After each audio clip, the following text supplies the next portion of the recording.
GameCola faithful, and welcome to the GameCola podcast. This is podcast number 196, and each topic is laid on top of each other like a sturdy set of bricks.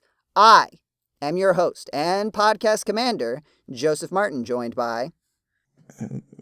I'm Blu Ryder, and I didn't know that bricks came in sets. I'm James Pelster, and I am taking a class in masonry. I'm John Rizzi, and I go to Home Depot and buy one brick at a time. That seems like just a bad strategy. Like, not even as a goof. It's just like, why would you do that? I mean, Blue said he didn't even know bricks came in sets, so I mean, I think that's more about on him. This is true. Have you, Blue, also been buying one brick at a time? I mean, I just thought you'd get, like, I don't know, a number of bricks or, like, a bag of bricks. I don't know. I didn't know set would be. Because you have, like, a chess set. Sets are, like, specific. Silverware set. I don't know if that linguistically holds up, but I don't feel like we have the time on the podcast to interrogate it. So, we will instead talk about video games because, guys, are we in the new console generation? Is that what's happening? Or have we been deceived? We're getting there, I guess. I mean, Steam.com has created a video game console, not the Steam Deck, but the Steam Machine. version 2. Yeah, because they've had some before. They've had some before that did not catch on. Yeah, well, because they're calling it the new Super Steam Machine Bros 2. Yeah, yes. they're calling it the new Steam Machine, but new is not actually in the name because they're not morons like Nintendo who want to confuse everyone.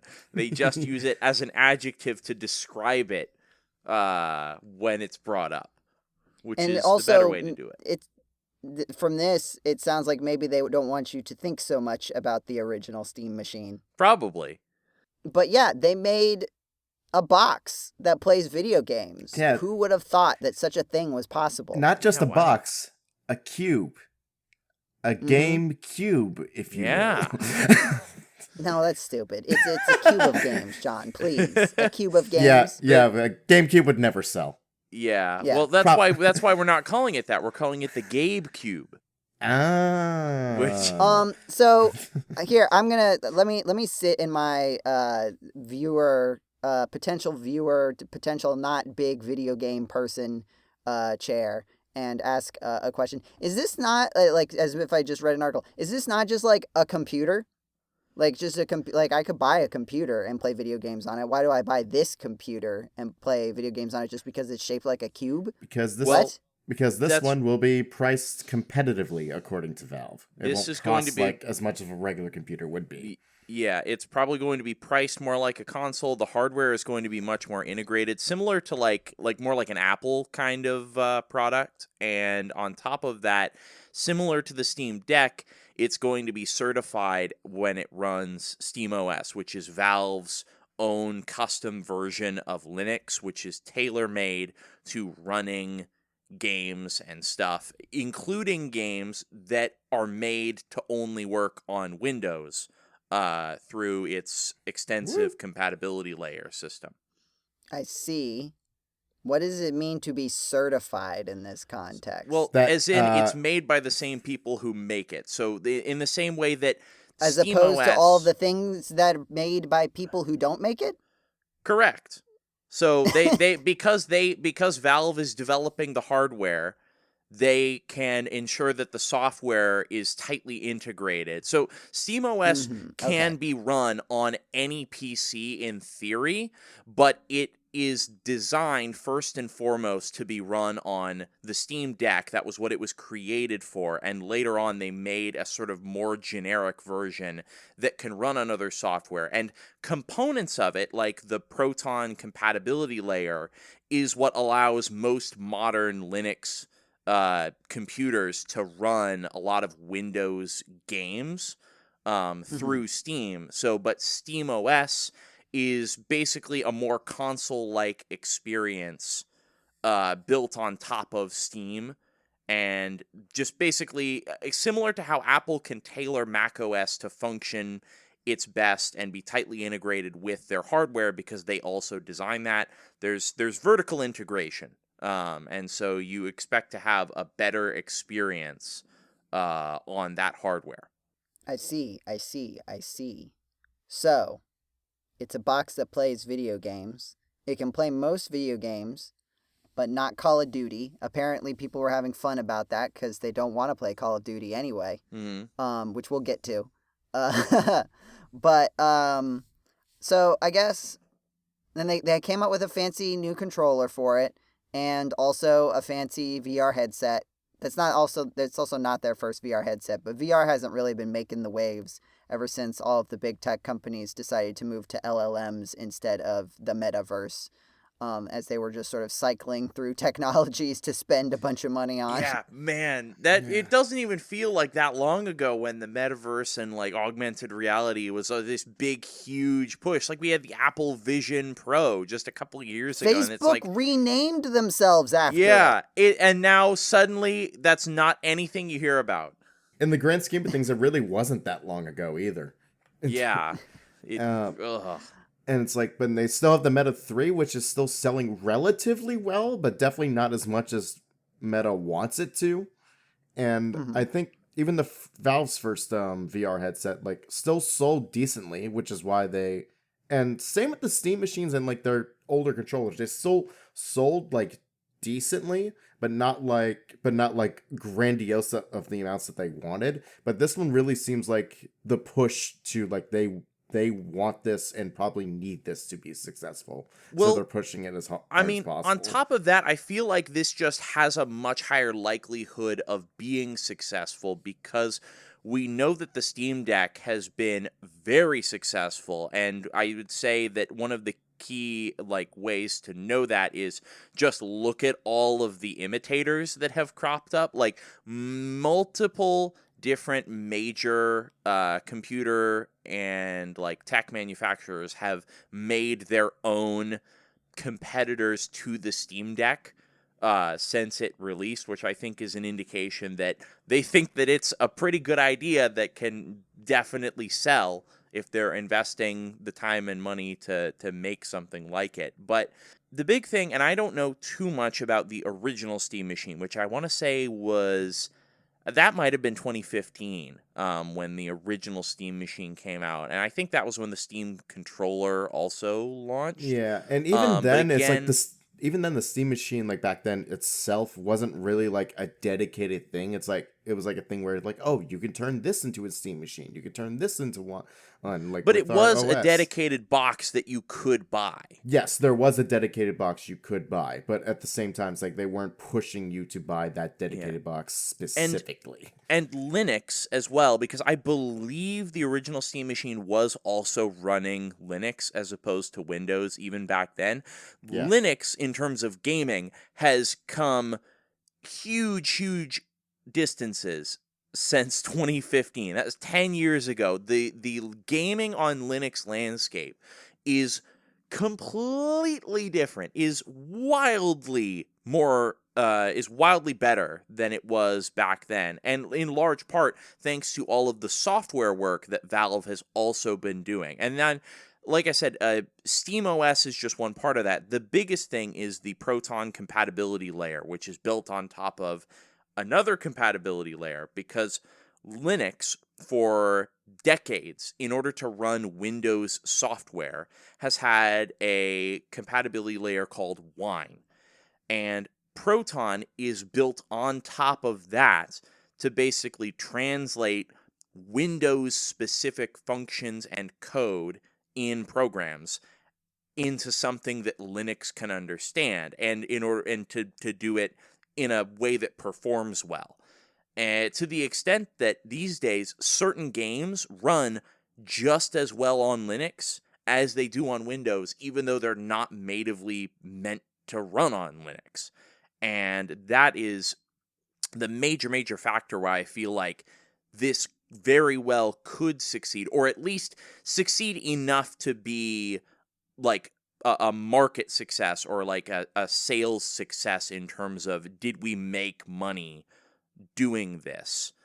And also, obviously, the new Steam controller and the new VR is all part of that. It's all sort of related to that. And I think of all these things, I'm actually most hyped for the new Steam controller. Yeah, I low key am too. It's like I feel like if I can't afford like the machine or the VR headset, which even then it's like I'm really want to get into that VR headset because I want to get the VR for a while. But like this one, if the price range is going to be as low as they're talking about, I may actually consider that. But the controller itself, I feel like I would just get on its own just to like use with my Steam to use with my account, like period. Yeah, just with I my feel like computer, because Yeah. it has touch pads on it. Mhm. And that was a really cool feature of the original Steam controller, but that is sort of primitive in its own right. The original is. I've owned one of those. When they were going to stop making them and they were going to stop selling them, they put them on basically a flash sale to get rid of their existing stock, and they were selling them for $5. And so I went, now you "Hey, I'll tell me." take one of those." Now you tell me what the heck. So, but it's So- cool. I think an interesting question here, right? They have not said what the price is going to be No. yet. It sounds like they've said, "Oh, you will like it will be a price you will want to spend on it." Is what it sounds like the marketing has been so far. Mhm. I'm gonna assume. Are we gonna speculate prices now? Or did you have more to say? Rather than speculate on the price first, my first question is, what do you think the price should be for it to be worth it Should for you? Or I mean, like let maybe assume, like, right, some of us might have like fancy enough computers that this doesn't like make sense necessarily, right? Like it's clearly it's not targeting people who have really invested into a computer for video games already that might be better than this. But like you imagine it as a product, what would you kind of want the price to be that in a way that still feels reasonable? Or that you think it would need to be successful? How much is a Switch 2? a Switch Switch 2 2 Switch- is $450 after tax. It's like $490.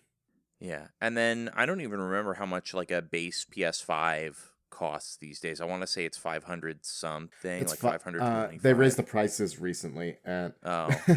this is actually I'd go through this every day with customers, but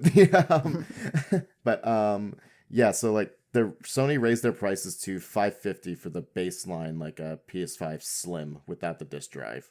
And then I Okay. think it's like $600 for the one with the disc drive, and then the PS5 Pro is $750. Yeah, which that's so it like if I'm going in and I'm looking at this device, I would probably say what do I kind of want it to be? I want it to be probably like roughly PS5 or Switch 2 price. I'm guessing probably, like, if I had to guess what it'll be, I'm hopeful that it won't be any more than 600. I'm hoping 599 or less. Hmm.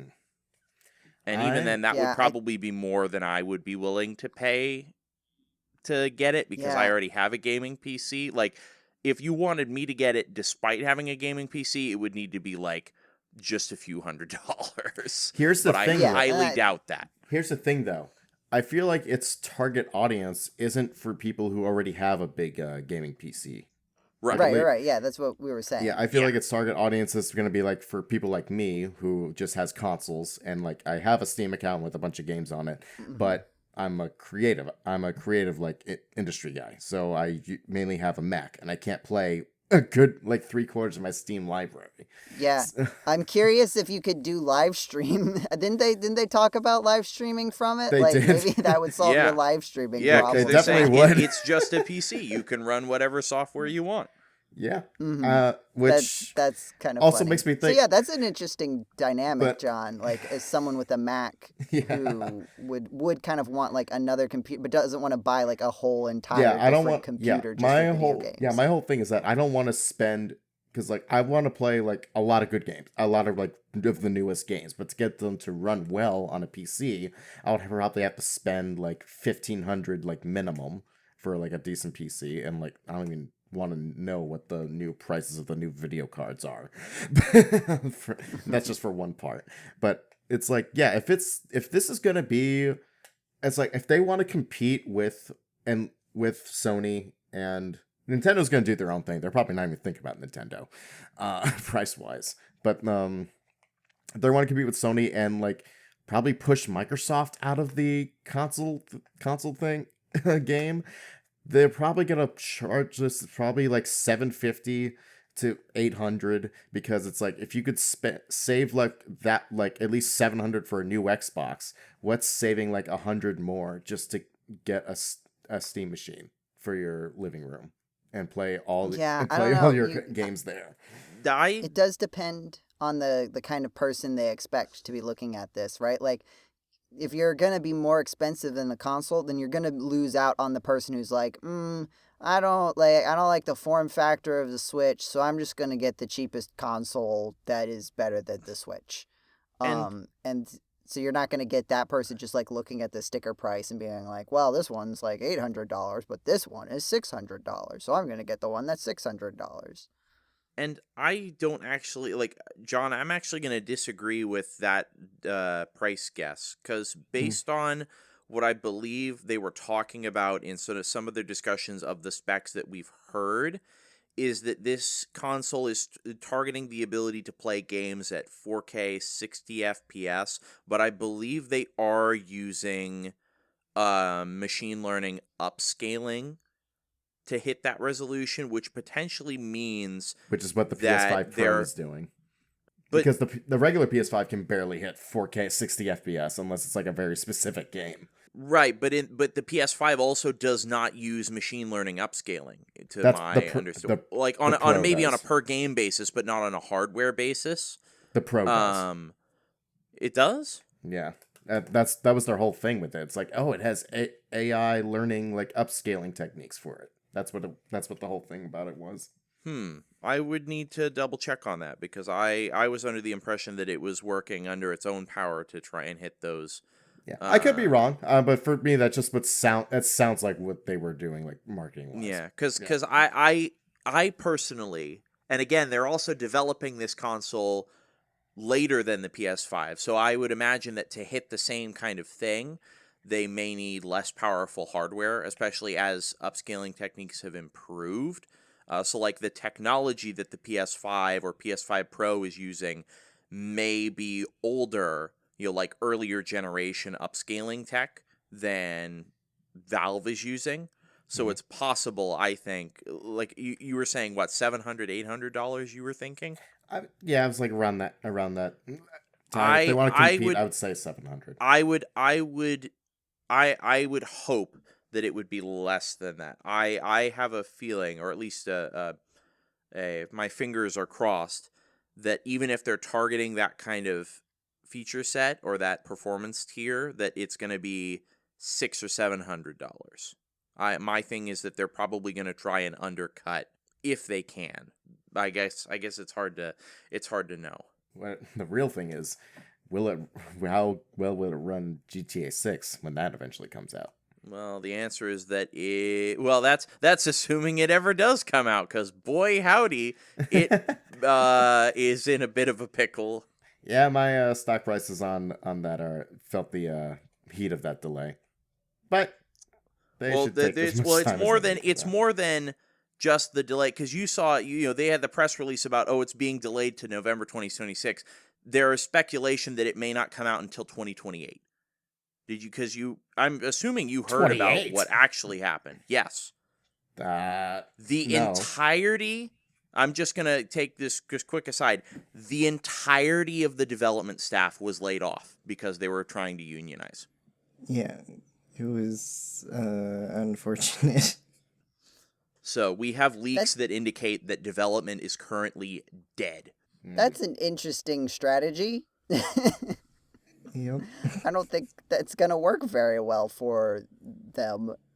They seem to think otherwise. Yeah.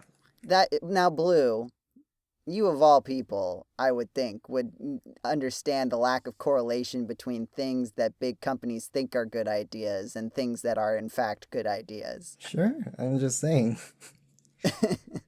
It appears that they think otherwise. Yeah. So GTA 6 no one has any actual idea when that's going to come out. It may get, well, I mean, like, these days, you know, basically, so many video games just get, even if it becomes, like, I guess, is there a word, like, there's shovelware, there's abandonware, what is, like, the unreleased ware, you know? Like, sometimes there'll be, like, Vaporware. Vaporware. That too. Yeah. Vaporware, I thought was, like, oh, maybe it is. Okay, for some reason in my head, vaporware was, like, something that is just no longer available. I think that's but was abandonware. available at some point. That's technically Yeah, you're right. abandonware, yeah. How many wares? Okay, how many wares are there? We're on like 4. No.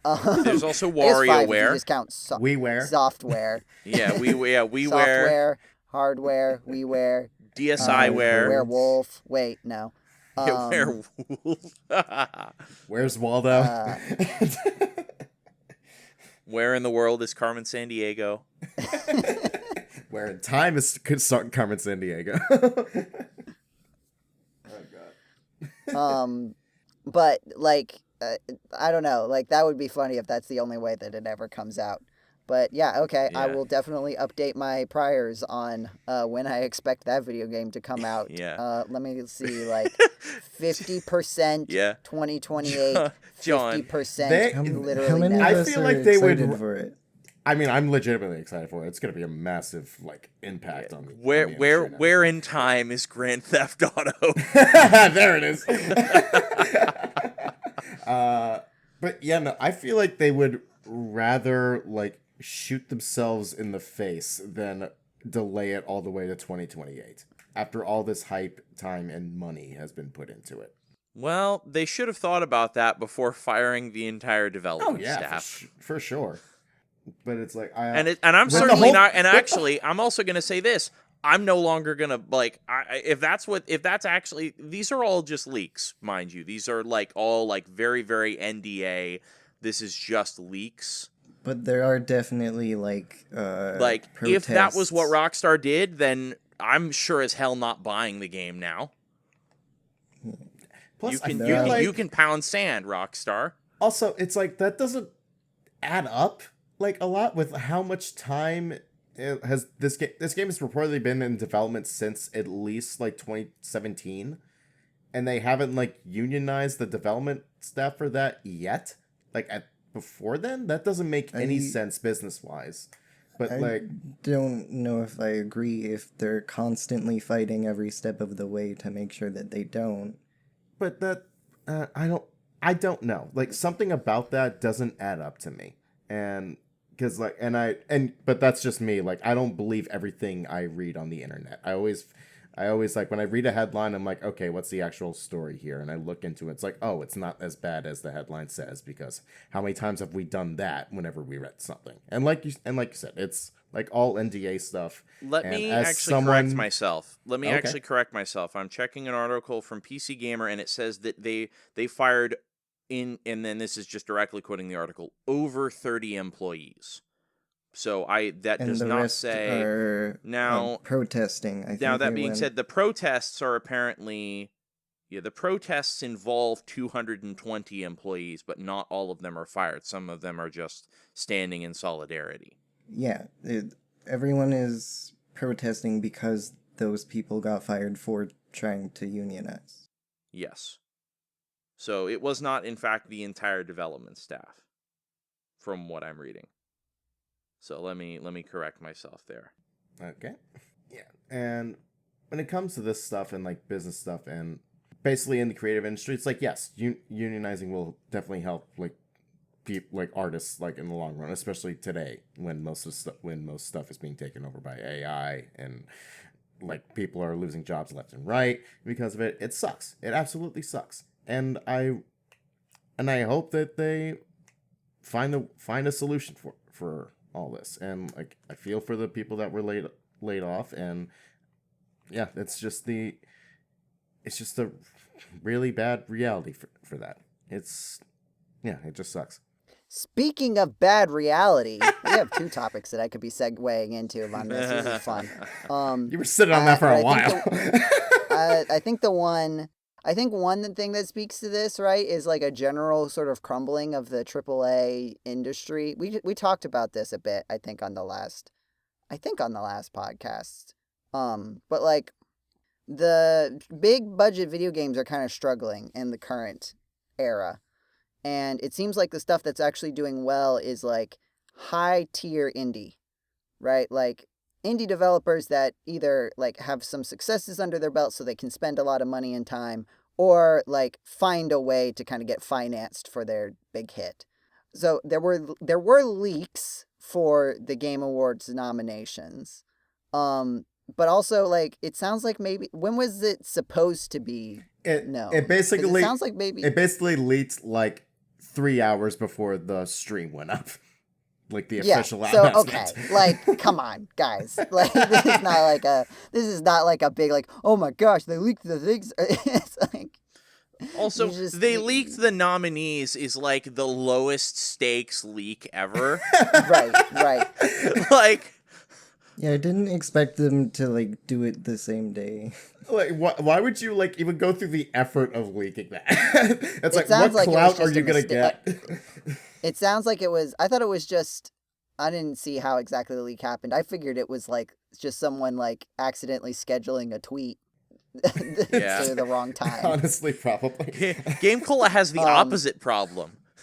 Oh yeah, our articles go up later than they're supposed to, even when we because I click the schedule button and it's just like, and then I get a little notification. It's like, hey, this article didn't release when it was scheduled. It's like, that's your fault. Why are you telling me? If you know that, you fix it. Because I clicked the button that told you to do it. Anyway, but part of that was that, it's like, I think 4 out of 6 of the Game of the Year nominations are like indie, right? There were Donkey Kong Country Bonanza, Expedition 33, Silk Song, Kingdom Come Deliverance or something like that too. Deliverance 2, yes.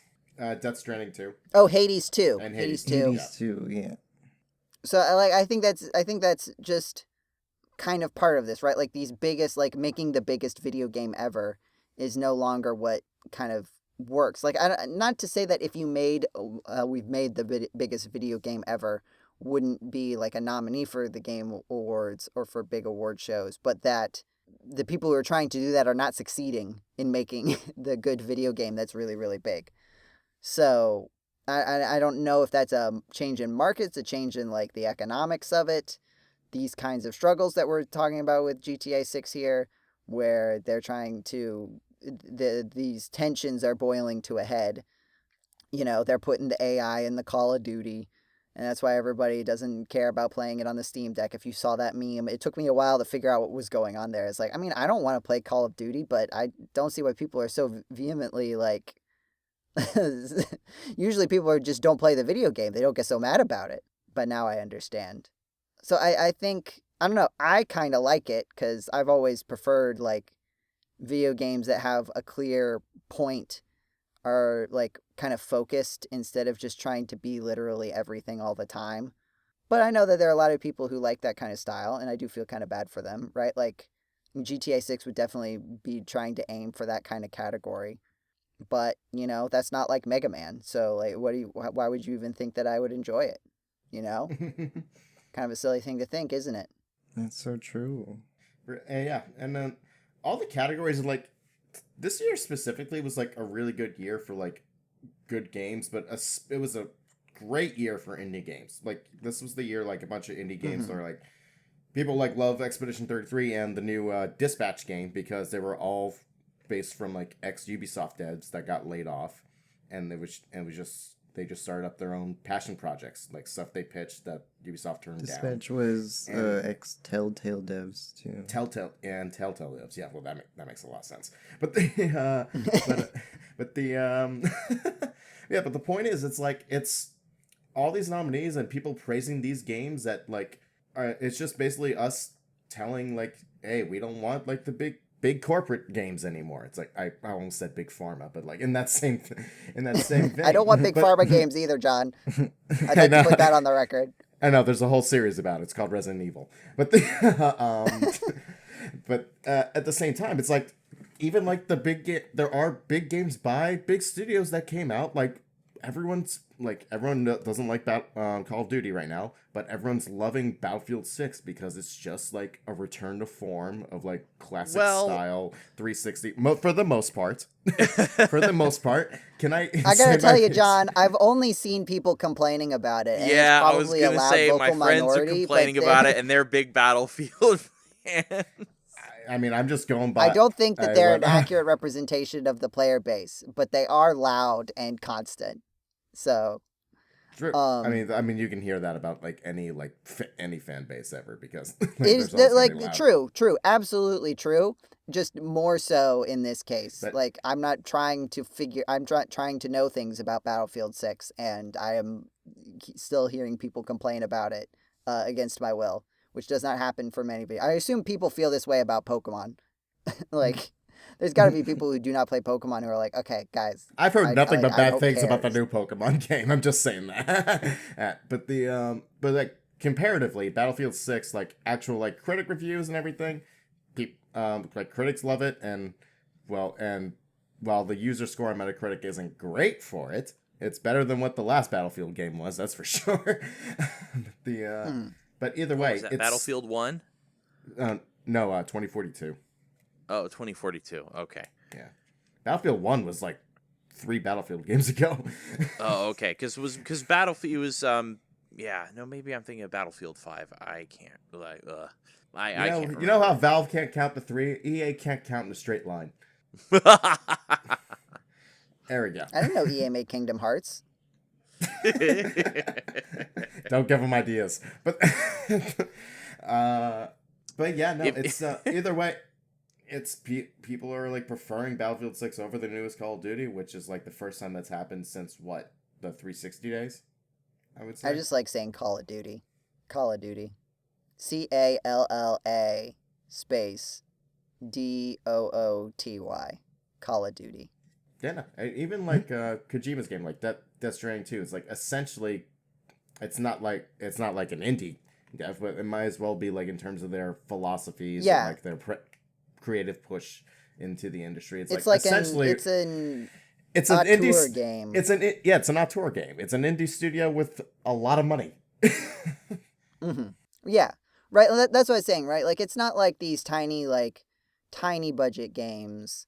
There's some that like I feel like the narrative of Expedition 33, Clair Obscur, or whatever order you're supposed to say it in, is that they like took a big financial risk in putting this together, but that there is like a decently substantial budget compared to other games. Right, and like these are not like the tiny little indie projects that are suddenly blowing up that are getting these accolades, right? It's like the independent studio vehicle is like working, and like this is good, right? Like we were talking about in the last podcast how there are lots of other spaces in media where the middle is kind of just hollowed out, and video games right now at least feel like the middle is where the best stuff is happening. And that's also where like the middle priced games are. So even as we get frustrated with some of the big players increasing the prices of their video games, it's also not where all of the best stuff is happening. So it's like, well, here's a $100 thing that I wouldn't want anyway. So how like I can get kind of upset at it at like in a grander sense of the industry, but like personally, it's like, well, I wasn't going to buy that video game anyway. So there's no like, you have no dog in the race. Cost difference. Yeah, no dog in the horse race. Which normally you wouldn't have. I guess they race dogs too. It's a weird idiom. Anyway, why perhaps are people so mad at Call of Duty? Everybody say it with me. It's 2 of your favorite letters in the world, 2 favorite vowels. BS. Oh. What did you guys say? I said EA. I said AI. I said BS. Those are not vowels. All right, John got it right. So John gets to what did explain you why say? everybody's upset. I said UO. Yeah, Joe said UO. I said EA. I did like James's joke. That's a good joke. Anyway, yes. So John, you you guessed right, so you get to explain. Yes. So basically, from what I gather, the new Call of Duty game is filled with AI generated images that they use not for in game, but for the menus, which is weird. And specifically for, I'm gonna find a picture for it for you guys actually, so you know what I'm talking about. And so basically, in like during the there's like a whole menu that has a lot of what's the word? Benchmarks, like benchmark goals. So it's like kill this many enemies, blah blah blah, get this many guns, unlock this one, do run 50,000 meters or something right now. And they have progress bar menus that track your progress on that. But for some reason, they decided to put images in behind like each like progress bar like tab, and they're like the most weirdest like creative decision ever, because not only are they AI generated, they're all like in an anime style that completely clashes with the game's like artistic direction. Which is this game out yet? Yeah, or no, are came they out like came out last week. Okay, so I was gonna say they're not like placeholders seen in like early gameplay or anything. It's like, okay, this is just. It's so weird because like I'm not an AI stan by any stretch, but like it feels like if you were gonna go down this route, you could do better with AI. Yeah, like you could do better with like, generative AI. And even then, this. it's like there's so many. It raises too many questions. Not to quote Batman Forever, but I'm quoting Batman Forever. It just raises too many questions here.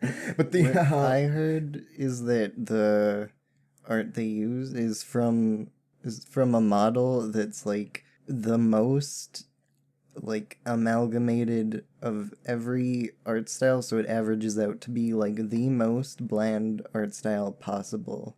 Are you talking about? Are you talking anime, Blue? I was gonna say, are you talking about the game? Are you talking about the game itself or the images I just shared? The images were made with an AI that was trained, like a anime AI that was trained on like a little bit of everything, so that it's like exactly it's like the average. Because you see like. It's like art. You see like a lot of Studio Ghibli like artistic like styles in here for a bit, like with the rounded. That's like, why it's like why is it medieval fantasy? Yeah, it's like that doesn't make it any has sense. Nothing at all to do with who looked at this, even if they're okay with AI, and went, yes, this is what should go here. Yeah, it's like even if you are gonna use AI, it's like why didn't you use like one of the sci-fi like gritty ones like art styles? Why didn't you do that? Like. I would have even taken a cyberpunk style because of the it's set in the future. This wasn't AI, even if this wasn't AI, I would be confused by this because it just doesn't fit. Even if this was entirely human drawn, I would say this is dumb and shouldn't be here. Sure is. like this is like there is something like where. I don't believe necessarily the full hype that's like, oh no, if you use ChatGPT one time, your brain falls out of your ear. Oh no. But it does seem like for some people it kind of does. Yep. Like I don't understand why like as soon as something's made by a computer, they're like, well, that must be the best thing ever and I won't question it at all. Like, I don't understand what's happening here. It's like I've seen things generated by AI and been like, I don't think that's a good idea. I don't understand what's happening here. Yeah, and even then, it's like even if they were gonna use AI stuff, it's like they could at least have artists go in there and like fix up all the stuff that would make it look like AI. But or just like make it look appropriate. Like you can do it. Like it's not. You could do something that still doesn't look great, but like looks like military stuff instead of high fantasy. Like there's so much user error in even just like the top level of what a generative AI image model could produce. And that, right? Joe, and it's almost like why you're not the head of Call of Duty. That's why I'm not the head of Call. Yeah, that's a good point. Well, I mean, they do have a lot of similarities with Mega Man. Lots of numbered entries that are considered all kind of the same. You point and shoot at things. There's probably some robots in there. The next one's gonna have fantasy AI. Oh, please, Blue, don't do this to me. No, the Mega Man paid its debts to the the tech AI gods when Keiji Inafune made those NFTs. Oh boy. That was a while ago. Here's a funny thing. It's like the actual article says, like, the quote from Activision is that Activision says it uses digital tools, including AI-powered ones, to help empower and support our teams to create the best gaming experiences possible for our players. What about adding an image to a benchmark menu enhances the experience for the players, let alone images that have nothing to do with the game's art style? Yeah, you have to translate that through the corporate speak filter, which is AI is the big new thing, and so we're going to make the best possible game for our shareholders by using as much AI technology as we can stand. I don't even think they did, though, right? If they used as much, they would have run the model a second time when That's it true. produced The a bunch of entire images game that would have didn't work. Yeah. I almost wonder if, like, it just ended up, like, they did run it a bunch of times, and it ended up just costing a bunch of money. You know what it could be, actually?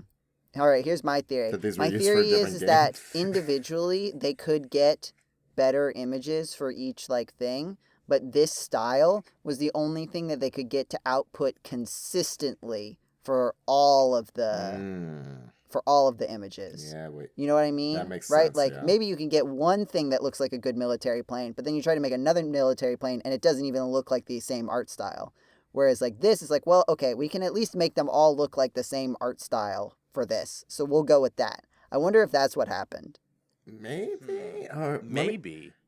Maybe let me read these benchmarks, actually, because this is weird. Well, out of curiosity, why do you call them benchmarks? Because when I think of benchmarks, I think of, like, performance benchmarks. This looks more like achievements.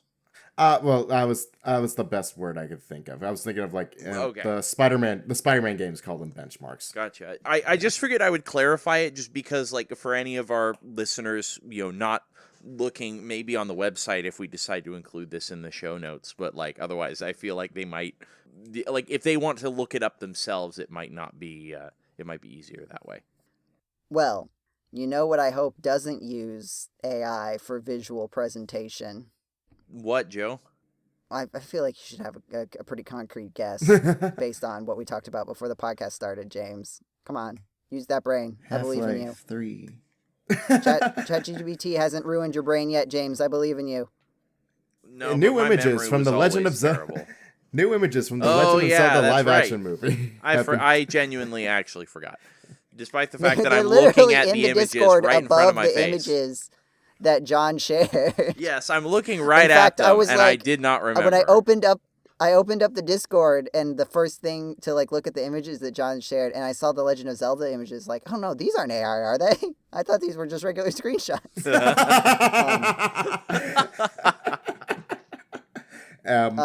They released pictures, and is this the official announcement of the actors, or had they announced that before? They announced them before. They actually had images of them before, but in, like, test, like, outfits and whatnot. But this is so filming of this began, like, a week and a half ago, I want to say, maybe a little longer.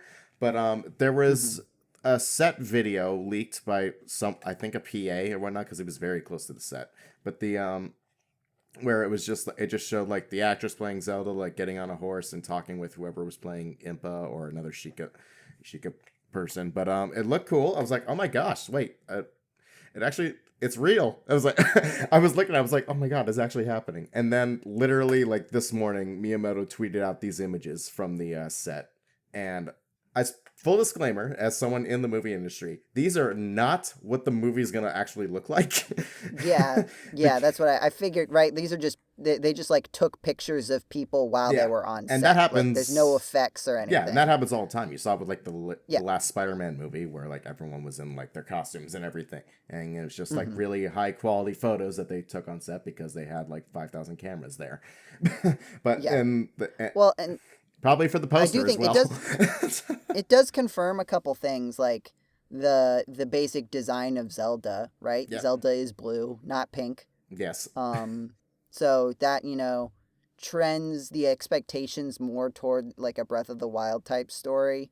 My gut, like, this is not a majority probability kind of gut feeling. It's like a plurality of probability. would be like some kind of mixture of like Ocarina of Time and Breath of the Wild. Yeah, it like definitely makes sense. It makes the most sense because, or even probably a little bit of Twilight Princess too, because like Link's costume is more detailed that way. Like how yeah, it is I in that mean game. maybe some visual aesthetic, but I think trying to mix in Twilight Princess has so much of its own like story and character junk going on Yeah, that I feel like it would be pretty cluttered to mix it in. And I feel like you're really gonna try to take like, like if we think about like the Sonic movie and the first Mario movie, like you're really trying to take a fairly generic with maybe a couple of very contained detours into referencing other games in the series. To that point, I would think that like Ocarina of Time and Breath of the Wild give you the most just like blanket material to be like, yeah. this is At the very least, it provides the best combination of iconography that they can put in there. yeah, you've got basic iconography. You can kind of do whatever. There's a lot of space to work with in terms of like setting and also flexibility in narrative there. Right? Like if you kind of just start Ocarina of Time after the first time travel bit, right? Like after you start with adult Link Joe, and then kind of spoilers. carry along some of the iconography of Breath of the Wild into the basic plot of, oh no, we need to stop Ganondorf, then I think that kind of gives you a solid baseline to work with. I think also like Zelda, I would imagine that you kind of have to have Zelda be relevant because otherwise it is not a very interesting movie to watch. Oh, absolutely. And I not. think the relationship between Link and Zelda in Breath of the Wild in particular is probably the best like dynamic to have for like a two lead movie. You know what I mean? Mhm. There's probably a better word for that John knows, but I Actually, was kind of hoping that you'd interject there, John. I was gonna say co-stars. I mean, but you get what I mean, right? Yeah. Like a movie where there's like primarily two leads, and it's kind of about like at least in terms of how the characters It's go. called a There's buddy cop dynamic movie. buddy cop, yeah, the Legend of Zelda buddy cop. But like I think because aren't like all the other portrayals of Zelda are just like basically, Woman who shows up I mean, twice, like throughout most of the games. yeah, like barely shows up, or is like pretty just like lovey-dovey, and there's not really an arc to it, or like so narratively involved that it doesn't really just adapt well. Like Wind Waker, you would need to dedicate the whole setting to Wind Waker for that to work. Yeah. So yeah, that's kind of my gut feeling, but I don't really have a lot of strong feelings about. I mean, like I hope it's good. Yeah, no, but... it's like you can't really like gain any strong feelings from here other than like, oh my god, it's real. And then Yeah. it's like if you're not a Zelda fan, it's like your reaction would be, oh my god, it's another fantasy movie that's being shot in New Zealand again, and it actually looks cool because it actually just looks real because New Zealand's beautiful. So it just looks like a real movie. It's like there's no CGI stuff in the background. Like the color correcting is just like fine because it just looks like pictures. The costumes look great. Yeah. It's like, oh, it's going to be another big budget fantasy movie, and it's not New Zealand, and that alone's worth getting excited over because when was the last time we had that? That wasn't Link's like not wearing his his green hat though in any of these photos. That's the Minish Cast stuff that'll be spoiled later, okay? I'm sorry, John. Do you know something we don't? No, I don't. I was just gonna say, a complete guess. The Legend of Zelda: Breath of the Zealand. The Legend of Zelda: Breath of the movie. The Legend of Movie: Breath of the Game. The Legend of Movie: Breath of the Zelda. I am just now noticing that there's a bunch of Triforce symbols on Zelda's outfit, like in the close-up image you see on her shoulders. Like, oh, okay, Oh yeah, that's weird. that's very detailed. Wow. I am curious what the target like when I saw like the Mario movie trailer, right? Like I had a pretty good sense of what the target audience of the Mario movie was, right? Like you can see how just like, oh, some kid who's played Mario would still think it is cool, along with all the people who are like, I recognize that from the Mario. I recognize that from the Mario. I recognize that from the Mario game. That was me watching it, by the way. But like with Zelda, especially because it's live action, I want like you're not gonna get like the kids that go see like basically every big budget animated movie, right? Yeah. The parents are not necessarily like parent sees Mario movie and is like, well, my kid plays Mario, so I guess we'll go see the Mario movie. Even if if a parent has a kid who plays like Legend of Zelda Breath of the Wild, I don't know if you're going to get quite as much carryover in that connection. I also wonder if they're going to try to go for something a little like obviously it's going to be a bit more serious just because Mario is sort of inherently goofy. But I mean like something like kind of a down to earth and is like is it going to try to be like a fantasy movie that is adapted from The Legend of Zelda? I think that's right? exactly what it's Versus gonna the be. Mario movie, which is just trying to be like Mario, Mario, Mario, everything about Mario. Yeah, it's like Mario. The Mario movie is definitely more like brand focused, and Yeah. this one I feel like, especially since like I said this before or on the podcast, but like we're in a generational shift where like most people, like adults, like in Hollywood now, are the people who like grew up playing like a lot of these games, and so it's like I feel like they know like the audience that would want to see a live action Zelda movie, and they know like for the Mario movie, it's like they know it's like Mario's like isn't like high with plot and everything, so they just want to make a fun movie there for kids that has a lot of cool iconography. And this one, I feel like it's gonna delve the same way into the iconography and just like in member berries and stuff like that. But I feel like this one's gonna be more focused on an actual story though, but not like a direct adaptation of something specific. Just gonna be like, all right, let's have the Zelda story of like finding the Triforce or like going to different environments and having amazing music and just I don't know, just telling a fun like fantasy movie like that people have been picturing in their heads whenever they play the games. You know what? Speaking of adapting a specific video game, we have another video game movie that we can talk about, which is is it the Super Mario Galaxy movie? Yes, Is that what it's that is called? the title. That's fun. That's fun. Yeah. Okay.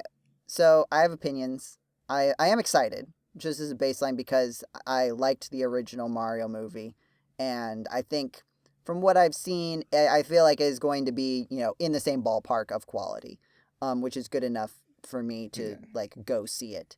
I did have some thoughts about things. I'm curious what you guys thought. Bowser's a good artist. Mm-hmm. Yeah, no, it's like I was also like had- Luigi. Oh. I love the colors. Yeah, The colors the look visual great. design of the Mario movies are fantastic. Like they are Absolutely. beautiful. I think some people may like beautiful, but Mario is beautiful. No, but I mean like it's like well put together. The color like they clearly know what they're doing. They're not trying to like get an Academy Award for it necessarily. That but, lighting like, though. it is very pleasant to look at and a candy like a very good piece of candy. Blue, what do you think? They got some of your Marvel folks in there.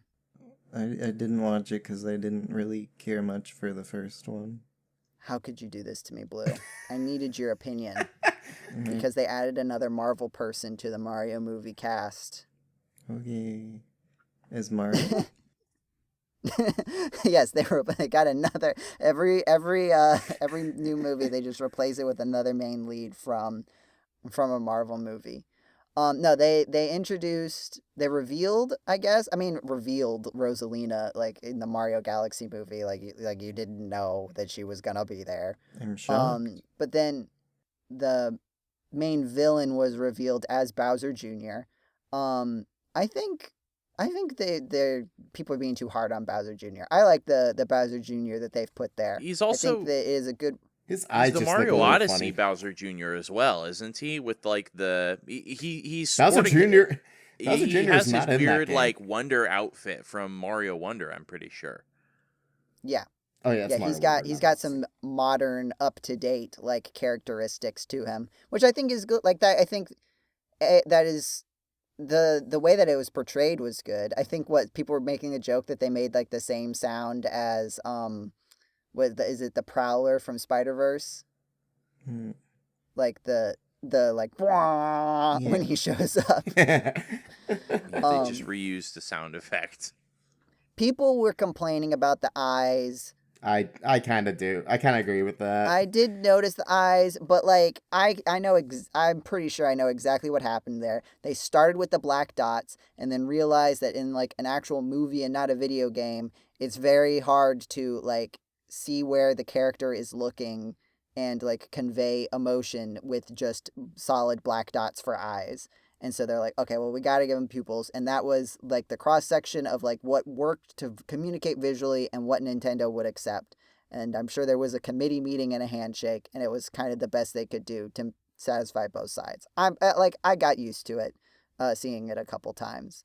I get people like having a reaction to it, but I think it is a good like it serves a functional purpose, which is that you can tell where he's looking and kind of see some emotion in the eyes that you wouldn't be able to see with just black dots. I also like that I've just come to enjoy this in general, but I do like when there's a character being voiced in a big animated movie as the main a like major character, and I do not recognize the name of the actor portraying them.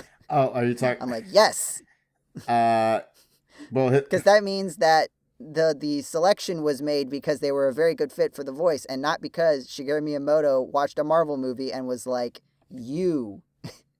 I like you from Marvel, so you're going to be in our movie, which is what it feels like some of these people are. Well, even if they are good fits.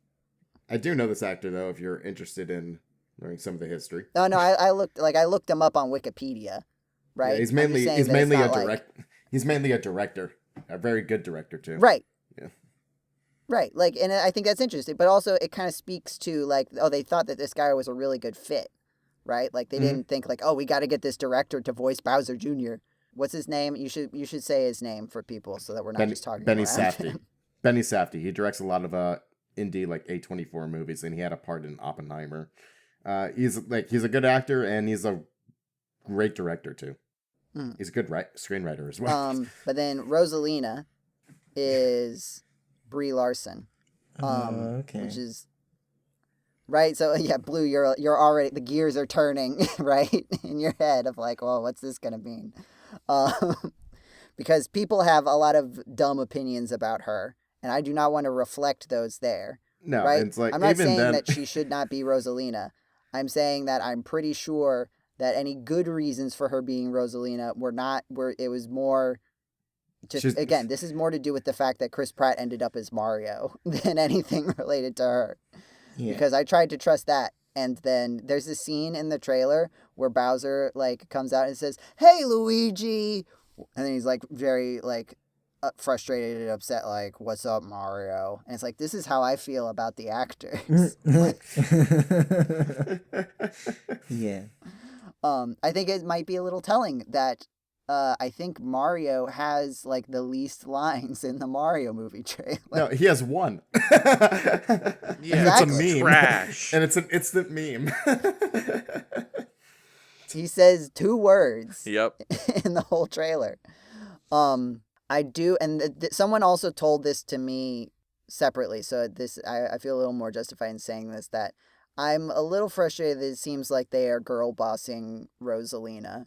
Not because I have anything against girl bossing characters, but I feel like they already kind of did that with Peach. They did. And again, fine, but then you can't do this with every single female character. This is not like writing good female characters. This is, to write good female characters, you have to be able to write more than one kind. Yeah. I don't know. To me, I feel like I can catch a vibe on when a character is a girl boss because you want to create a work of art that makes women feel empowered, and when a character is a girl boss because you're embarrassed that you can't write women. Like a girl boss of like, oh, well, the kind of person who would say, well, you can't say that anymore, right? Mm-hmm. Like, oh, you can't make female characters like that anymore. And the problem is that, like, Rosalina was just so, like, she was just kind of there in Mario Galaxy. So you have to, like, it's one thing with Peach, like, yes, she's got her own game. Yes, they're trying to put her in a more prominent role. And they've done that in a few different ways. I feel like Mario Party does a good way of making her a compelling character. even you can have a damsel in distress be a compelling character even, but Mm-hmm. Rosalina was just kind of there. Like, yes, it's alluded to that she is actually like kind of a powerful character, but in the source material she's just kind of present, and she doesn't do a whole lot, But in at least not Smash Right, you Bros. kind of get visibly.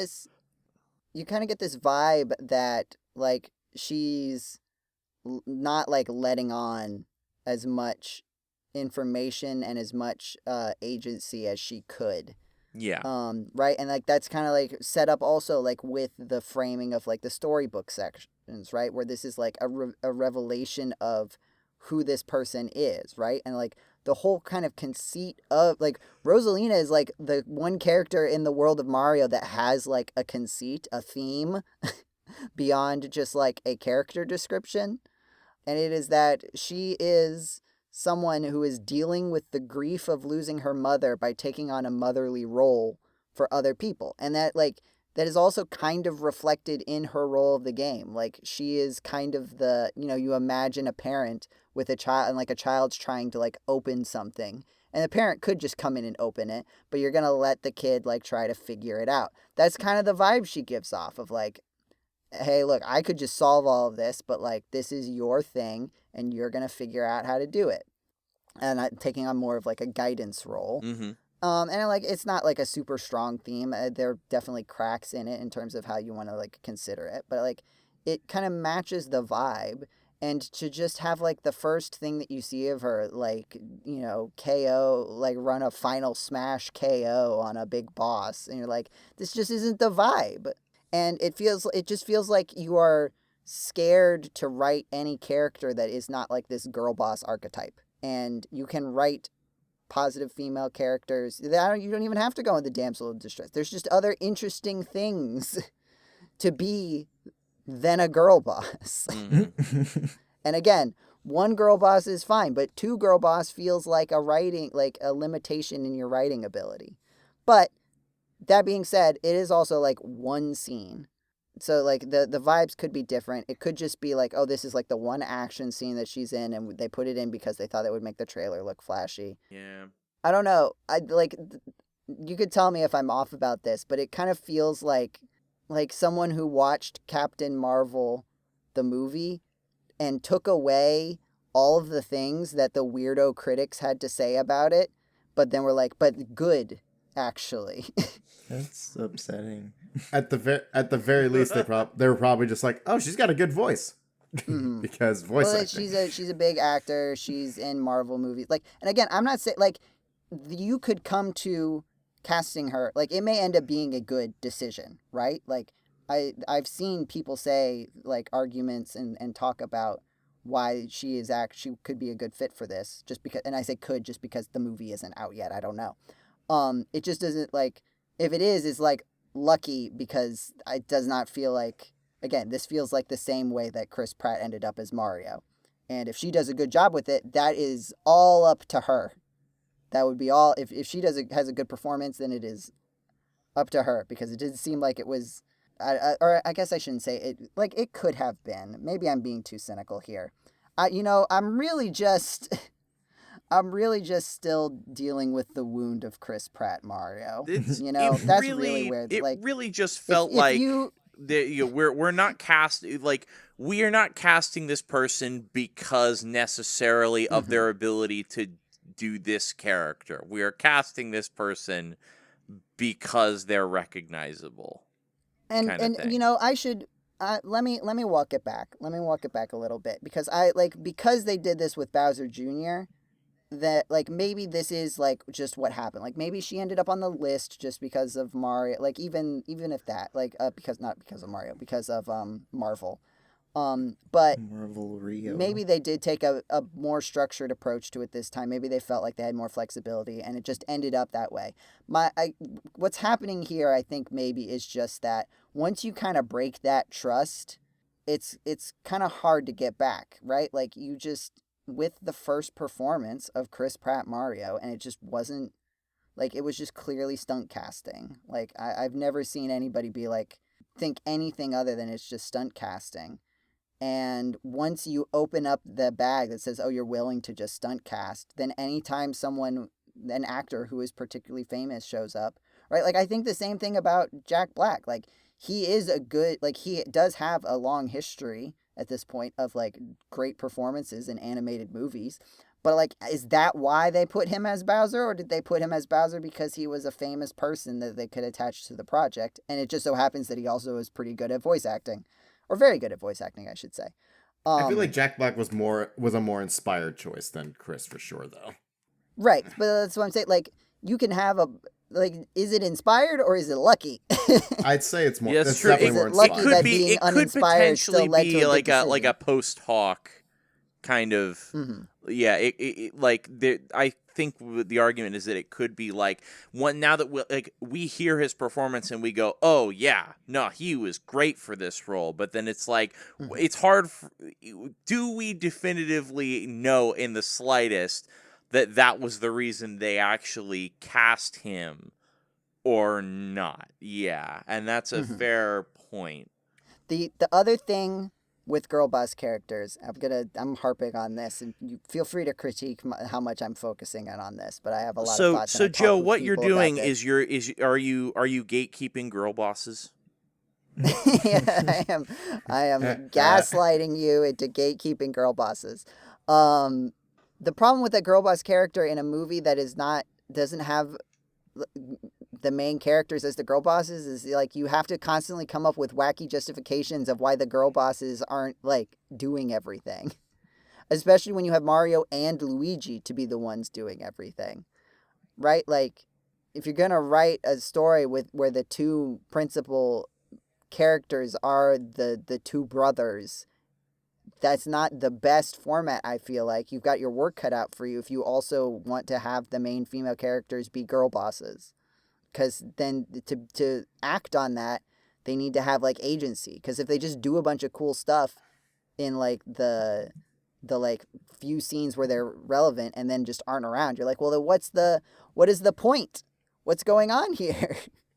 I don't know. I am probably being a little too harsh, but these are where my feelings are now. Feel free to critique them. Call me, say, Joseph, be nicer to the girl bosses. What have they ever done to you except for gaslight and gatekeep you? Jeez. I don't know. Okay, I've said a lot. I've said my piece about the Mario Galaxy movie. What do you guys have thoughts that you would like to share now that I'm stopping my talking about it for a moment? I'm just saying the first movie had no plot, so so I'm expecting the same from here, and expecting it to be as equally as fun, which is a lot of fun. Allegedly. I never watched the first movie, so I don't have a lot of strong opinions. I'm probably not going to be watching this one either, I must admit. Okay, so join us next week, everybody, for the GameCola screening of the Super Mario Brothers movie. Will be happening in our Discord. I'll be holding James hostage, and chain. It really is duct not tape him that to good his of chair. a movie to warrant that. It's a fun movie, but I'm not saying it's the best movie ever. I literally said it has no plot, but it doesn't make it not fun. Allegedly. I can't believe Blue hates Mario as a person. He already Completely died. separate. Do we not remember when Nintendo executed him? Now they're just puppeteering his corpse, and you're allowing it. At least be excited for. Well, like those... At least be excited for Luigi. He had his own year. That was years ago. It's gone now. It was years of Luigi ago. Fun. When is surely Luigi gets another shot? Fun fact. That was also 1 year forever. Fun fact. That was also Nintendo's worst performing year financially in all of their histories. I'm just saying. I think. I mean, everybody thinks that a Luigi's Mansion movie would be very good, and I agree. I think you could. I mean, I'm not like automatically very good. I think you would kind of have to work at it to really pull it together. But they would, at the very least, make it a show.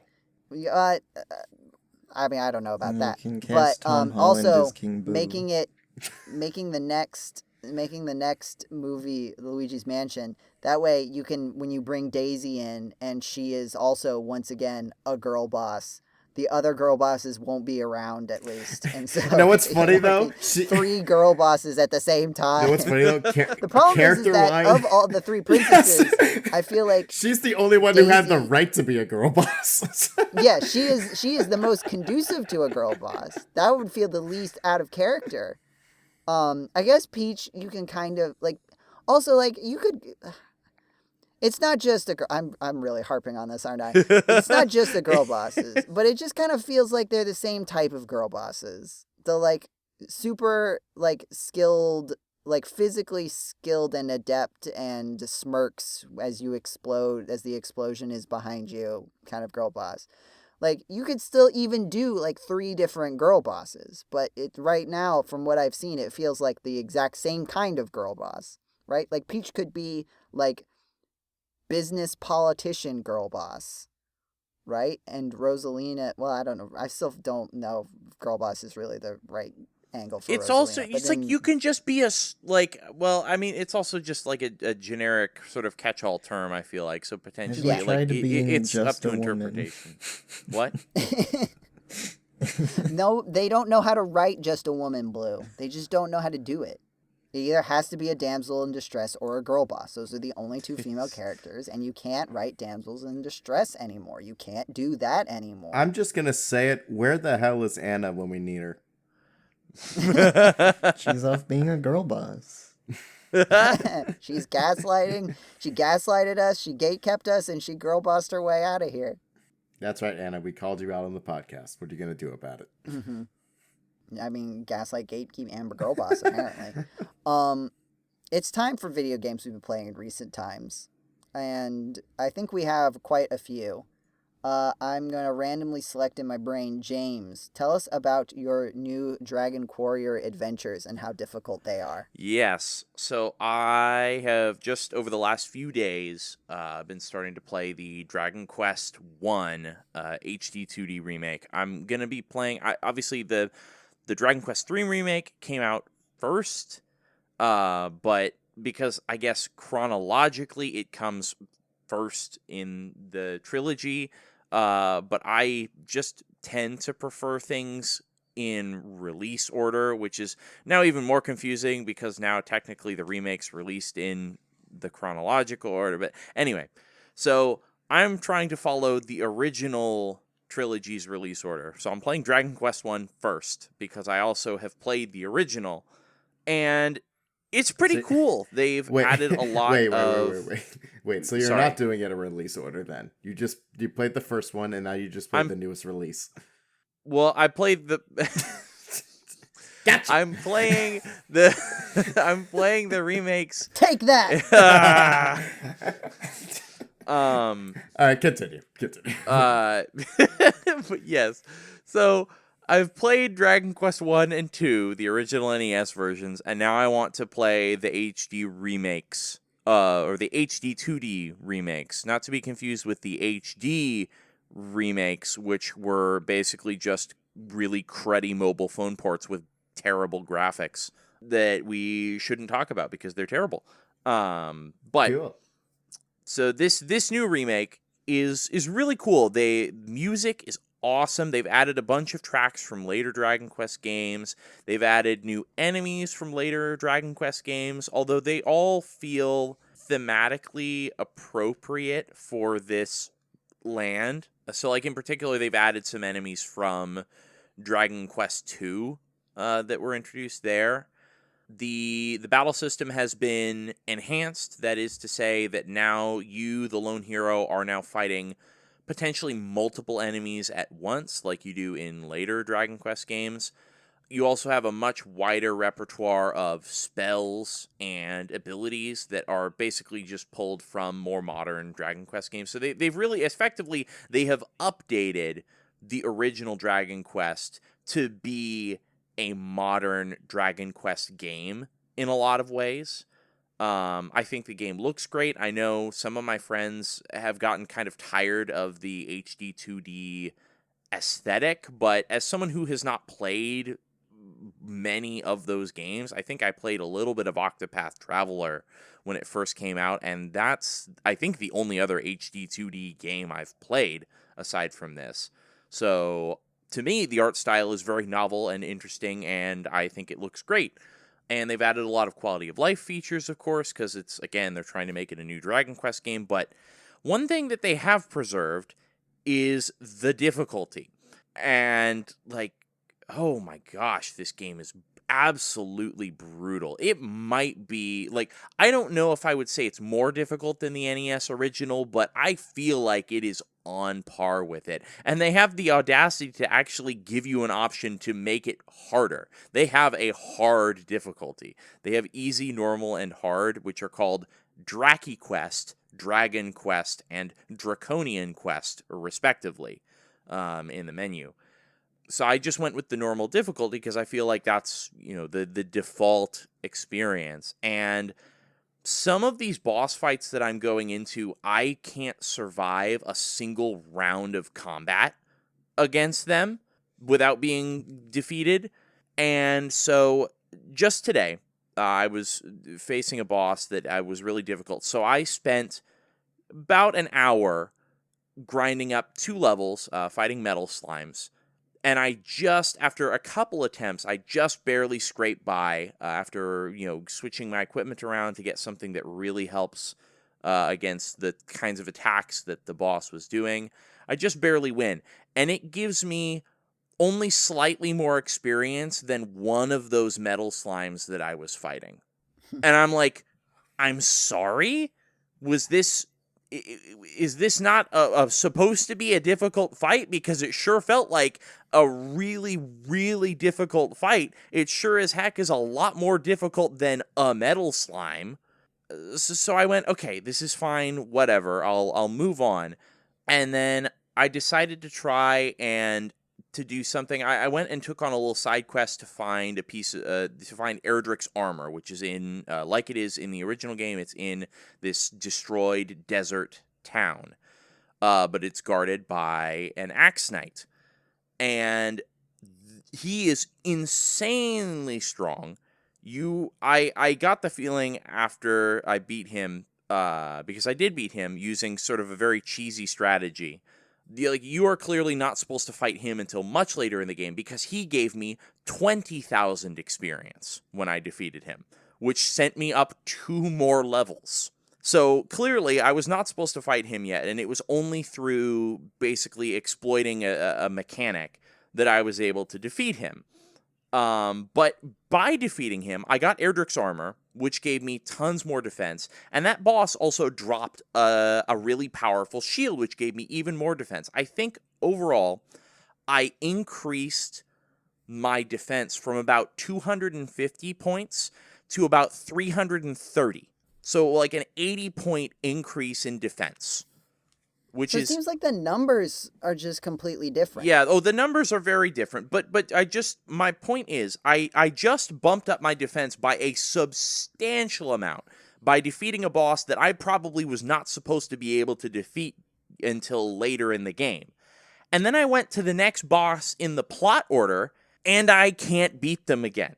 Despite having massively overpowered armor and gaining 2 additional levels since the boss that I just beat. And these bosses are relatively back-to-back. And I don't understand what kind of weird game balance is going. We've established that we're trying to make this game more like a modern Dragon Quest game. But we've decided to keep the absolutely brutal difficulty and the grind that's necessary, because that's what it seems like to me, is that yes, we've given you all of these niceties, but we're still going to have you spend hours grinding because the bosses are just so brutally difficult that you have no hope of defeating them at the levels that you initially encounter them at. And I'm just kind of baffled. Like, I'm enjoying myself, don't get me wrong, but I would even say I'm enjoying myself a lot, but I have no idea what they were thinking in terms of how they decided to design this game and its difficulty balancing, because it really is like, now I'm having occasional trouble against the regular enemies in the field. Like, they just tend to hit pretty hard, so I'm healing after.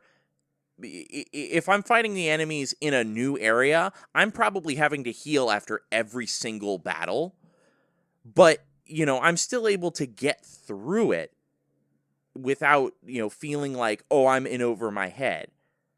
And then by the time I feel like I'm at a level where I'm like, okay, that boss fight was challenging but doable, like, the enemies are no longer a challenge at all. And so I feel like I'm missing something. I'm either not understanding the intent of I'm not understanding either how much I'm supposed to be grinding, or whether I'm supposed to be grinding at all, or if there's some mechanic or set of mechanics that is supposed to make these boss fights doable without grinding. So I'm just feeling a little bit lost in terms of what the hell they were thinking. Yeah, I'd be curious to see what the, like, how they kind of like change the numbers for like certain key points, right? Like, so much of, like, you could put a lot of a Dragon Warrior, Dragon Quest game into a spreadsheet. You know what I mean? Yeah. So I'd be kind of curious to see, like, you compare and contrast. Yeah. But that's probably a lot of work. But someone will put all the numbers together onto a website at some point. Mike's RPG Center comes back. Yeah. For one That'd be last great. job. But I do hope that you are able to dragon your warrior or whatever you're supposed to do. I've forgotten already. That sounded I'll have to so watch wrong. the Yeah, GameCola. I don't like how that sounds. Dragon. No. I mean, I don't know, it just sounds weird when you put it that way. like, it's just dragging is not like just across the ground. I don't. Well, that's what I have to do every time I get bodied by any of these bosses. They're dragging my warrior off to the grave. Getting bodied feels like closer to a euphemism than dragging. I don't know what's going on with you guys. All right, we got to get out of here. That just makes me wonder how many unintentional euphemisms you've dropped in the podcast over the years. Yeah, I don't know. I will just say, though, if this is the difficulty level already, I am scared for Dragon Quest II HD Remake. John, what video games have you been playing in recent times? Well, since I'm technically bouncing between two jobs, I haven't gotten too much free play time to play anything. But that actually was kind of perfect, though, I actually started up. I got about halfway through Expedition 33, and hopefully I'll be able to finish it soon. But in the meantime, I've been picking at Mario Galaxy 2 on the Switch bit by bit, since that's like a perfect game to play in like little short bursts. To get like play for like 20 minutes, get like 3 stars. Beautiful. But however, I've gotten to the last level, the perfect run, and it is by far the hardest level I have ever played in a Mario game. I think I've tried for like 2 weeks at the very least, and I have yet to beat it. I went in there with like at least 75 like extra lives, and I went down all the way to 12, and I'm like, okay, I need a break. But, like, the anger is getting to me. I'm like, wow. It's like, this is probably the most I've died in any Mario level. And yeah, I've yet to beat it, and hopefully I will beat it soon. Man, but doesn't that mean you did all of the green stars? Yeah. Then oh my god. Those were easy. That's why it's not hard. It was just so tedious. It was tedious, but they took significantly less time than it did to beat the game the first time. Because you find them like... Right, no, I get that. I just remember, like, after I got, like, I don't know, like 12 green stars, and I'm like, I am not having fun at all, and there's still so many more of these things to get. I know it's less than than the whole video game, but it's just like, no, I don't want to do this. It was definitely their first experiments with, like, I think that this is where they ended up with, like, the star coins and right, like, they built off of this into, like, better bonuses, and then something closer to, like, Mario Odyssey, where they're just, like, stars everywhere, but, like, just the fact that you have to go all the way back to the beginning every single time you get one, and, like, sometimes they're just, like, right there, so it's like, oh, half of getting the star is loading screen. Yeah, no, I was definitely thinking that when I was playing through. I'm like, okay, where can it's the 500th time I'm seeing this star menu. Can I like not? I can literally see the other green stars like on the map. Just let me go grab them. Granted, 2 of them were death traps afterwards, but still, let me grab them. Well, I definitely want to compare and contrast your opinion with Blue when you finished Expedition 33 and see if you can still be friends after. Blue, how you feeling about that? About what specifically? About the fact that John is playing this video game. Good for him. I hope he has fun. Joe, Blue, you're not don't playing understand. along. Joe, I don't understand your You need play to along cause with that drama. dynamic. You need to pretend to be angrier than you actually are. For me. Do it for me. Blue, I've never asked you for anything. That's not true. That is not true in the slightest. I've never asked you for anything as far as you can remember, listeners. I've never asked No, Blue I remember for you anything. asked me to play along with this and make it the internet mad last time. I've never asked you for anything except what video games you've been playing in recent times. I played a nice little game called And Roger, and that is one of the Polygon indie games of the year, I believe, or it was up for nomination, and so that's good. I found out about it before I knew it was really good. I just was going around the like Steam and happened to come across it, and it's neat. Mm-hmm. It's a little story game that took me like, I don't know, an hour maybe, and it's very good. I like how you clarified that you didn't know it was good before you played it, so that so that GameCola fans would understand why you would partake. Because GameCola people do not play video games because they think they will be good. Yeah, well, I know Jetty will listen eventually, so I finished Dispatch because the rest of that came out, and that was pretty good. The second, like the episodes 5 and 6 were probably the best part of it. And what numbers were these last ones? 7 and 8, and they had some issues, but overall it was a good time. I enjoyed it. And I am also playing Outer Wilds. I am at the end of the game. I think I've got all the puzzle pieces, and I just need to make the final run. That's one of those games you can't talk too much about without spoilers. Pretty much, yeah. You know what game I've been playing in recent times? No. Sonic Cross Worlds. No. I do want to play that. Kirby So Air Rider. recently, there was a video game that came out called Pac-Man World 2 Repack. I bought that. And it has a Sonic crossover. So I was close. I did not get that, but it did make me think, I do own the video game Pac-Man World 2 on Nintendo GameCube, and it was in fact one of the first video games I ever owned on a console. So why don't I've never actually beaten it, because when we got it, we didn't buy memory cards for our GameCube, so every time you turned it off, you have to start the video game over again. So I just played like the first 2 worlds over and over again, and I've never beaten it. But now, I just spent, like, so far I've only played it one night, but I got to, like, the volcano, if you're familiar, which is, like, 3 bosses in, and it's definitely very interesting to re-enter that vibe of video games where, you've got the collect-a-thon just kind of for the sake of it.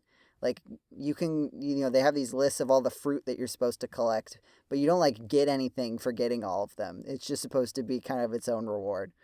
And then also I just stopped doing it because it's not actually, like, you really have to do a lot to get everything. And then if you're not going for everything, then there's no real point for going for some of it. And also it's like dark, like it's too dark to see a lot of the time. I don't know, maybe this is a TV setting or something, but like in some of these areas it's just like black on black, like black platforms and black walls in the background, and I've like literally just walked off because I cannot see where the platform ends. And there's just a lot of wonky physics. And to a certain extent, I kind of appreciate that because I think you can get to a point in games where, like, it feels like the physics and everything are, like, not precise, but so, like, consistent, if you know what I mean. Like, just the way that your jump arc goes, it's not like having a little bit of wonkiness and floatiness can be kind of fun because it does sort of feel like everything's not just like, oh, this platform is the distance that you can jump away from you. You know what I mean? There's like a little bit extra, but then there's still just a lot of wonky stuff where it's like, okay, this is just like I have to like grab the ledge and shimmy over, but like it's the difference between like you can't just walk off the edge. You have to like kind of jump and then turn around and make sure you land like not so soon that you just end up back where you jumped, but not so far that you just jump straight off the stage. Like you got to hit that sweet spot to grab the ledge. It doesn't seem like that should be like the main challenge of this section, but that's what it is. And they also have like the sections where they litter it with power-ups because they know that it's like, oh yeah, like you're skating down this hallway with a bunch of icicles and it's like, oh yeah, you can't really tell where the icicles are going to fall before they hit you, so we're just going to put a bunch of health power-ups in here so you keep getting hit and then you get a health power-up and you keep getting hit and you get a health power-up. Or like, oh, here's a section that's really unfair, so we just put an extra life in front of it so you don't game over because of it. So it's an interesting experience. I'll probably have more to say once I actually It's the Band-Aid approach to difficulty. Yeah. It's just, and it's also like a game, I feel like in the GameCube era, there were lots of games where you can tell that you can just really easily tell how the amount of attention each part of the game got like decreases as you go through the video game, right? Like the first part is like really polished, and then as you go, it just has like more and more of these band-aids and more of these awkward things and more of these like, like the first boss is like this bespoke animal robot, and then the other three bosses after that are just like variations on the exact same boss archetype. And you're like, And it's interesting like how in Repack they like updated all of those to be like fully unique bosses for each. I would be curious. I think that the best story of that was like those were like intended bosses and they didn't get to because they ran out of time. And so then they like actually implement them in a way. But also like looking at the footage of Repack, there's parts of it where it's like, oh, they've got like arrows pointing to show you where to damage the robot. And like you have like, instead of your shadow, you've got this like bright yellow circle that shows where you land. And I get that because it's sort of like, well, it's kind of wonky to not have these clear visuals of to correspond with the movement, but at the same time it just feels like so video gaming in a bad way of like you're taking me out of it a little bit when you've just got all of these visual indicators instead of doing it a little bit more naturally. But I definitely agree that like it is making up for some flaws of the original game that I can deal with better because I've played a lot of video games over the course of my life. Anyway, that's my thought on Pac-Man's Second World. Would you say there's merit? The two of them. Would you say there's merit to owning both the original and the repack? I mean, it depends on how much you care about things. I don't know, right? Like I say this like with like there's lots of Mega Man games where like I'm playing them because I'm interested in the development of Mega Man as a franchise. So even if it's not like that good, I don't know how much you're really missing if you don't play any version of Pac-Man World 2. I do know that they at the very least they took out. I know there's like arcade games you can unlock in the original. I'm not sure how many of them are still in the new one, but I know at the very least it doesn't have a Ms. Pac-Man because of the licensing stuff around there. Yeah.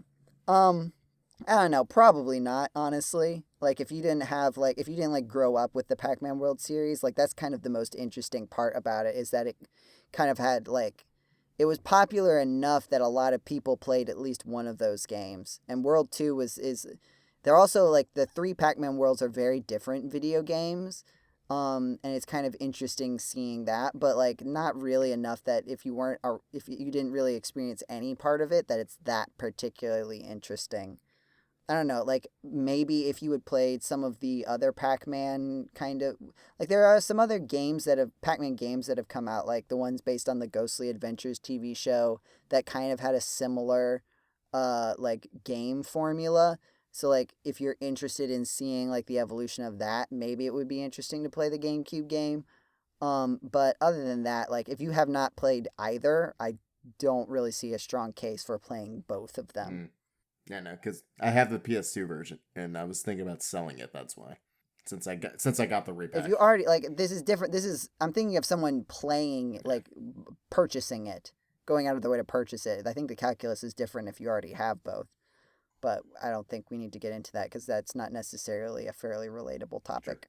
Sure. Speaking of fairly relatable, you can relate to all of us in that together we are sharing the end of the podcast. Thank you for listening to this episode of the GameCola podcast. If you like what you heard, be sure to check us out on our actual internet website, GameCola.net, where we have reviews and funny written pieces of content. And interesting written pieces of content. We also have a link to the Discord on there where you can find, we'll probably post some of these pictures if you ask about it. If you're curious, you can talk with us about video games, influence our thoughts and feelings for the next podcast. You can also find us on YouTube. For the current playthroughs that we're doing right now, we should still be doing Silent Hill, I believe, by the time this goes out. Probably. The first Silent Hill, the first one. That's what they called it. They were very just like Pokemon, the first movie. They kind of had a premonition of what was to come. That's none of that's true. But the Silent Hill first video game playthrough is happening. The channel is GCDotNet, the letter G, the letter C, the word net. You can email us at podcast@GameCola.net. You can find me, Joseph.Martin, at Blue Sky. Are there any other things I should talk about, guys? I don't think so. Half-Life 3 soon. Maybe. Maybe. I don't want to commit to that. We could have committed we'll that during have to the see Steam next podcast. machine That's your talk, but teaser. I tried. That's your teaser for the next podcast. Maybe we'll talk about the third of the Half-Lives, if that is their real name. The podcast needs to end. My words are slowly falling apart. Thank you for listening. Have a wonderful time of day, wherever it is, whenever it is you are listening to this podcast, and we will see you next month. Goodbye. Bye-bye.